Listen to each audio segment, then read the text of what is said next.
包丁の方も、普段の生活で料理とかで使っていただくと、切れ味も悪くなりますし、あとは硬いものをちょっと切ったりした時は刃先が欠けたりすることもあります。で、そういう風に使っててちょっと切れ味悪くなってきたなっていう風に感じた時は、こちらの砥石を使って刃を研いでいただくと、また切れ味の方も復活して、料理もしやすくなります。なので今からこの砥石での研ぎ方の説明をしていきます。まずは包丁を研ぐ前に、この砥石をですね、水に2、30分前ぐらいから、ボウルとか桶に溜めた水でつけていただいて、でしっかり水を吸わせてから使ってください。水につけてしっかり水を吸わせます。15分ぐらいあればしっかり吸うと思うんですけど、砥石も吸いましたんで、今から研ぎ方の説明をしていきます。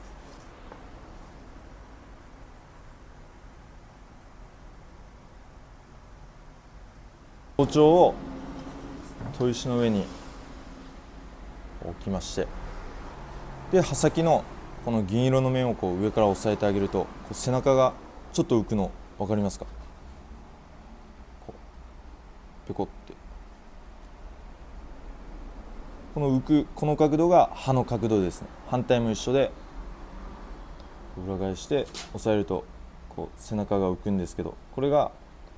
このしのぎから刃にかけてのここの角度になります。山ので、包丁研ぎで大事なのはこの角度を変えずに研ぐというのが大事で、研いでいくときにこの角度が起きたり倒れたりすると、刃が丸くついたり、あとは刃先だけ立ってついて鈍角についたりして切れ味が悪くなります。なのでこの角度をしっかり保ったまんま研ぐというのが大事になります。でそれのコツを今から説明していきます。利き手の人差し指でこの銀色の面を上から押さえるように持ちます。こういう感じです。こういうふうにこの人差し指が大事になっていきます。でこの指でしっかり角度を決めてあげて、で反対の手は刃先の銀色の面を上から押さえるように補助で持ってあげます。でこの状態で前後して研いでいくんですけど、この前後するときに角度が変わらないようにここでしっかり角度を決めるのと、あとは手首も固定して、動くと角度が変わるんで手首も固定します。でこの状態で腕全体を前後に動かしてあげて研いでいきます。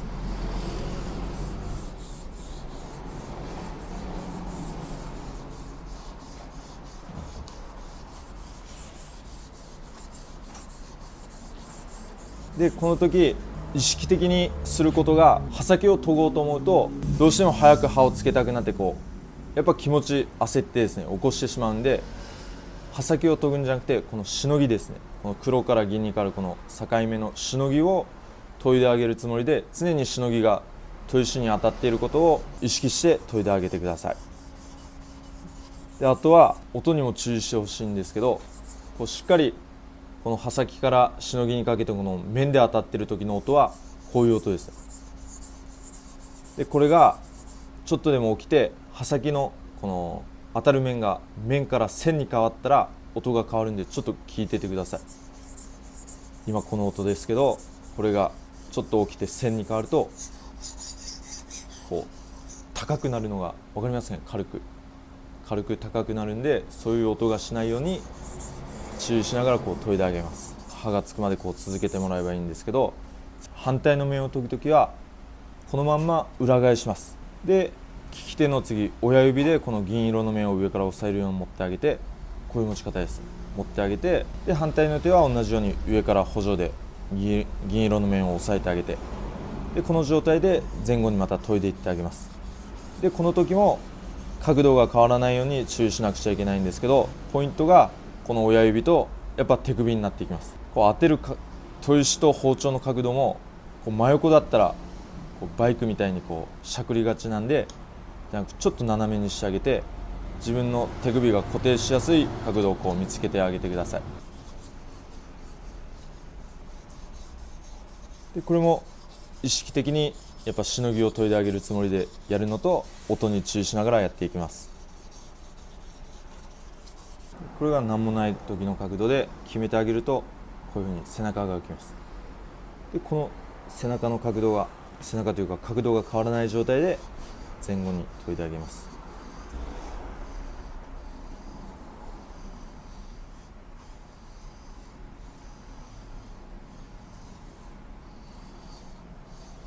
あと研ぐ時の力加減はちょっと負荷がかかるぐらいですね、この砥石との包丁の摩擦に。であとは押す時に力を込めて押して、引く時はもうそのままスッて引くようにしてあげます。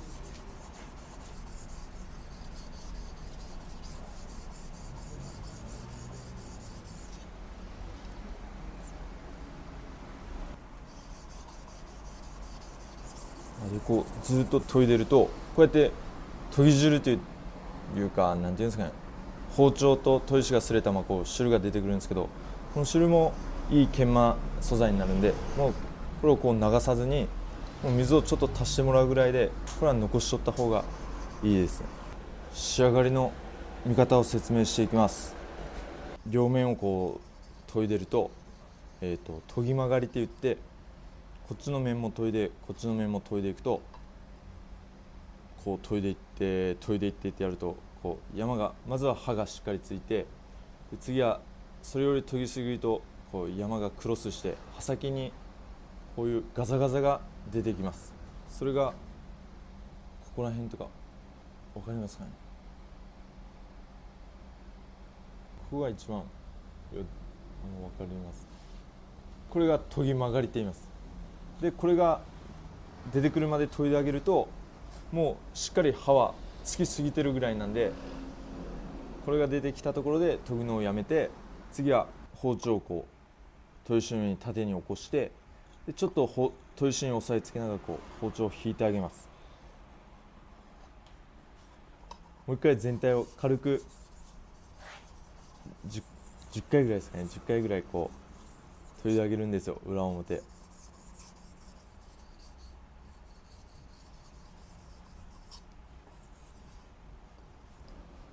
包丁をこう縦に刃をこう起こしてですね、刃を正面から見てあげます。刃先が見えないじゃないですか。これがいい状態で、研ぐ前の刃が潰れてる状態というのは、刃先がもうこう潰れてるんで、こう見たら線が見えるじゃないですか。白く見えるんですよ、実践で。でそれがまず見えないっていうのを目視で確認し、一番分かりやすいのは、研ぐ前にこう食材を置いとちょっと切っとってみて、で研ぎ終わった後に同じ食材をこう切ってみて、刃の入りが良かったり研ぐ前より気持ちよく切れればやめてもらえればいいと思います。じゃあ次は砥石の保管方法を説明します。そうですね、砥石を使い終わった後は桶とかタッパにこう水を入れて浸したまま保管してもらうのが一番いいんですけど、それが難しい場合は新聞紙などでくるんでですね、割れないように置いとってもらって、でまた使う時に2、30分前から水につけとって、水を十分吸わせた状態で使うっていうのを繰り返してもらうのがいいと思います。直射日光は避けて、台所の下とかでこう保管してもらうのが一番いいと思います。包丁はもう研ぎ終わった後はそ